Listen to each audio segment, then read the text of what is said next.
മിശിഹായ്ക്ക് സ്തുതിയായിരിക്കട്ടെ.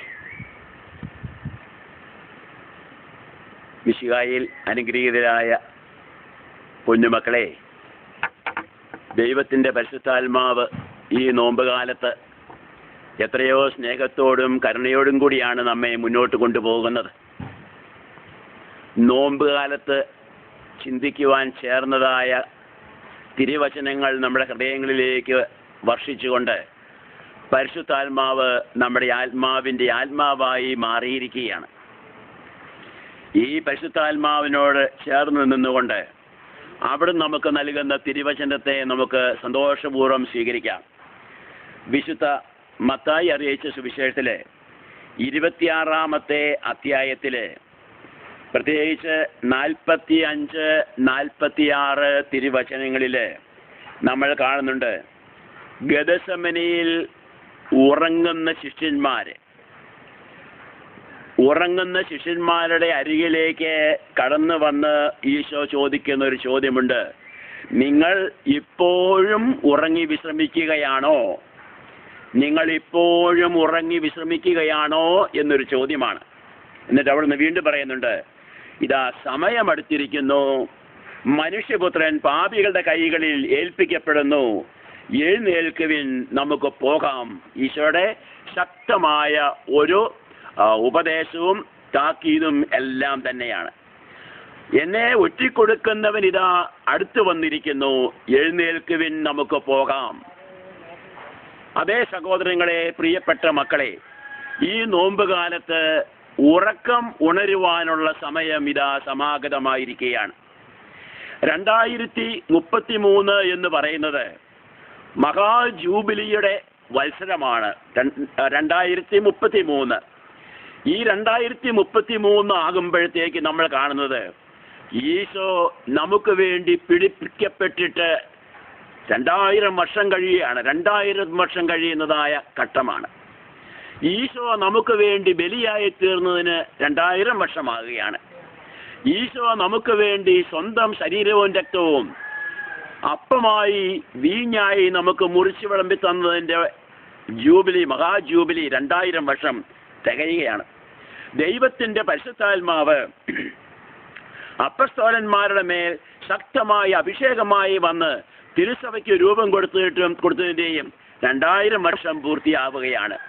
ഈ ഘട്ടത്തിലേക്ക് അടുത്തു വരുന്ന ഈ നോമ്പുകാലത്ത് നമ്മൾ ഒന്ന് പ്രത്യേകം ചിന്തിക്കുകയാണ്. ഇതാ ഈശോ നമ്മോട് പറയാണ്, ഇതാ നിങ്ങൾ ഇപ്പോഴും ഉറങ്ങി വിശ്രമിക്കുന്നുവോ, ഉറക്കം വിട്ട് ഉണരുവാനുള്ള സമയം ഇതാ സമാഗതമായിരിക്കുകയാണ്.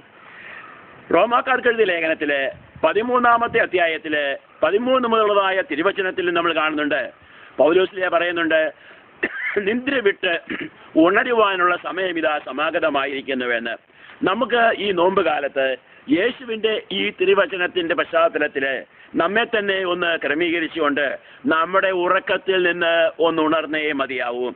ഉണർന്നെഴുന്നേറ്റ് ജാഗ്രതയോടുകൂടി തന്നെ ആയിരിക്കുക. ഈശോ പറഞ്ഞതാണ്, ഇതാ സമയം അടുത്തിരിക്കുകയാണ്, മനുഷ്യപുത്രൻ പാപികളുടെ കരങ്ങളിലേക്ക് ഏൽപ്പിക്കപ്പെടാൻ പോകുന്നു, എന്നെ ഒറ്റിക്കൊടുക്കുവാൻ വരുന്നവൻ അവൻ ഇതാ വന്നു കഴിഞ്ഞിരിക്കുന്നു, എഴുന്നേൽക്കുവിൻ, നമുക്ക് പോകാമെന്ന് പറയുകയാണ്.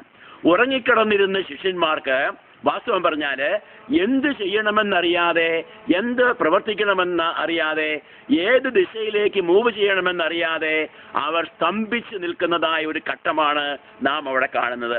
സഭ ഇന്ന് ഉറങ്ങുകയാണ് എങ്കിൽ, കത്തോലിക്ക സഭ ഇന്ന് ഉറങ്ങുകയാണ് എങ്കിൽ ഉണർന്നെഴുന്നേറ്റേ മതിയാവൂ, ഉണർന്നേ മതിയാവൂ. ഓരോ കത്തോലിക്കനും ഓരോ ക്രിസ്ത്യാനിയും അവൻ ഉറങ്ങുകയാണ് എങ്കിൽ അവൻ ഉണർന്നെഴുന്നേറ്റേ മതിയാവൂ. എന്താണ് ഈ ഉറക്കമെന്ന് പറയുന്നത്? ഉറക്കമെന്ന് പറയുന്നത് സമഗ്ര വ്യക്തിത്വത്തിൻ്റെ നല്ലൊരു വിശ്രമമാണ്. എൻ്റെ ബാഹ്യ അവയവങ്ങൾ, ആന്തരിക അവയവങ്ങളെല്ലാം സ്വസ്ഥമായി സമാധാനമായിരിക്കുകയാണ്. അങ്ങനെയുള്ളതായ ആ സംഗതിയിൽ നിന്ന് ഞാൻ ഉണർന്നെഴുന്നേറ്റ് ഞാൻ ചുറ്റുപാടും നോക്കണം. ഇന്നെൻ്റെ സഭ എവിടെയാണ്? ഇന്നെൻ്റെ മാതാപിതാക്കന്മാർ എവിടെയാണ്? അവരുടെ യഥാർത്ഥ അവസ്ഥ എന്താണ്? ഇന്ന് എൻ്റെ മക്കൾ എവിടെയാണ്? പീഡ അനുഭവിക്കുന്നവര്, കഷ്ടപ്പെടുന്നവര്, പുരോഹിതന്മാര്, സമർപ്പിതര്, അൽമായ പ്രേക്ഷിതര്, ഇവരെല്ലാം എവിടെയാണ് എന്ന് ചിന്തിക്കേണ്ടതായ ഒരു കാലമാണിത്. അതുപോലെ തന്നെ നാം കാണുന്നുണ്ടല്ലോ, എന്തുമാത്രം ആളുകൾ കഷ്ടതകളും പീഡകളും ഞെരുക്കങ്ങളും അനുഭവിക്കുന്നവര്, അവരെല്ലാം വാസ്തവം പറഞ്ഞാൽ എവിടെ എന്നുള്ളതായ ഒരു ചിന്ത നമ്മുടെ ഹൃദയത്തിൽ ഉണ്ടാകട്ടെ. അങ്ങനെ ഉണ്ടാവുക മാത്രമല്ല, യേശുവിൻ്റെ വരവിൻ്റെയും പ്രവർത്തനത്തിൻ്റെയും രക്ഷയുടെയുമായ ആ മഹാ ജൂബിലിക്ക് വേണ്ടി ഈ ലോകത്തെ മുഴുവനും ഒരുക്കുന്നതിന് വേണ്ടി നമ്മൾ പരിശ്രമിച്ചേ മതിയാവൂ. ലോകം മുഴുവനും യേശുവിൻ്റെ വചനം പ്രസരിപ്പിക്കുന്നതിന് വേണ്ടി നമുക്ക് നമ്മാലാവുന്നത് നമ്മൾ ചെയ്തേ മതിയാവൂ. അതോടൊപ്പം തന്നെ നിരന്തരമായ ജാഗ്രതയോടുകൂടിയുള്ള പ്രാർത്ഥന കൂട്ടായ്മയിലുള്ളതായ ഭാഗഭാഗിത്വം, വഴിതെറ്റിപ്പോകുന്ന വ്യക്തികളെ നേർവഴിക്ക് കൊണ്ടുവരുവാനുള്ളതായ ഒരു ജാഗ്രത, സാത്താന്റെ പിടിയിൽ നിന്ന്, പൈശാചികമായ ബന്ധനത്തിൽ നിന്ന് മക്കളെ രക്ഷിക്കുവാനുള്ളതായ ഒരു ചൈതന്യം, ഇതെല്ലാം നമ്മൾ രൂപീകരിച്ചെടുത്തേ മതിയാവൂ. ഈശോ എന്തായിരുന്നു? അവൻ പാപികളെ സ്നേഹിക്കുന്നവനായിരുന്നു. അവൻ വഞ്ചകരെ സ്നേഹിക്കുന്നവനായിരുന്നു. പാപികളെ സ്നേഹിച്ചുകൊണ്ടും വഞ്ചകരെയും ഒറ്റുകാരെയും സ്നേഹിച്ചുകൊണ്ടും അവരെ നേർവഴിയിലേക്ക് തിരിച്ചു കൊണ്ടുവരാൻ വേണ്ടിയുള്ളതായ യേശുവിൻ്റെ ആ ചൈതന്യം ഈ നോമ്പ് കാലത്ത് നമ്മൾ ഏറ്റെടുത്ത് ആവിഷ്കരിക്കുവാൻ പരിശുദ്ധാത്മാവ് നമ്മോട് പറയുകയാണ്. ഇതാ സമയം അടുത്തിരിക്കുന്നു എന്നുള്ളത് യേശുവിൻ്റെ ഒരു വചന പ്രഘോഷണ ശൈലിയാണ്. അവിടുന്ന് തൻ്റെ പരസ്യ ജീവിതം ആരംഭിക്കുന്നത് ഇങ്ങനെ പറഞ്ഞുകൊണ്ട് തന്നെയാണ്, സമയം സമാഗതമായി, അനുദപിക്കുവിൻ, സുവിശേഷത്തിൽ വിശ്വസിക്കുവിൻ എന്ന് പറഞ്ഞുകൊണ്ടാണ്. ഇതാ ഗത്സമനയിൽ ഒറ്റിക്കൊടുക്കപ്പെടാൻ പോകുന്നതായ ഘട്ടത്തിലും ഈശോ പറയുന്നത് തന്നെയാണ്, സമയം സമാഗതമായി എന്നാണ് പറയുക.